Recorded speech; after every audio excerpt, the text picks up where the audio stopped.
So the collected pollen slides are above the computer by the hood, and you can see them in here. They're labeled, but they're all collected versus the not collected ones, which are on the other side of the lab.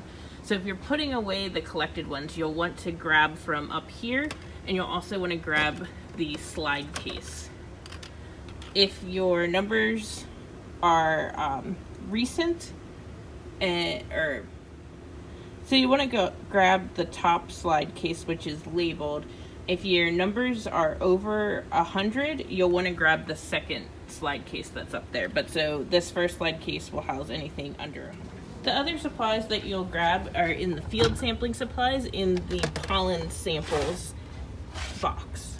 And from this box, you'll want to take out the small cover glass pieces. So these are just a small square piece. There's a number of them attached to the different boxes of slides, so you can cut open new ones as you need them. And so once you have gloves on and you're taking out your first set of samples, you'll uncap it, and then you'll remove the slides. So just sliding your fingers in, and then you can put your tube in the holder, and then you'll want to spread out the slides. So you have a front and a back slide. You'll want them both facing up so you can see the labels.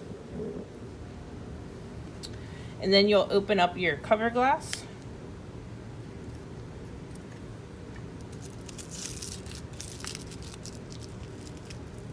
And then either using your hands or tweezers, if you're more comfortable, you'll want to take a single piece of the cover glass. So they do sometimes tend to stick together, so you just kind of check if you have one piece or two, and you can kind of see here I had two, so they split up. And holding the sides of it, just like the way we hold the slides, you'll place the cover glass directly over the piece of the glass slide that has the petroleum jelly collected on it. And this should be in the lower half of the slide. You want to do that on all of the slides that you have open. You should open one tube at a time. And if you're having trouble getting it to stick, you can press down a little bit on the sides. So I'm just pressing on the corners, and then you can see some of these slides have had some accidents, like they've fallen. So ones like this, cover the best you can. And then you'll look at the slide number that's on the label, and you'll open up the slide case, and based on that, you'll place your slide. And so this one, for example, is slide 75. So I'll look for slot 75. And I'll have it with the label facing the bottom edge of the box. And there's already some in here, so you can kind of see that for examples.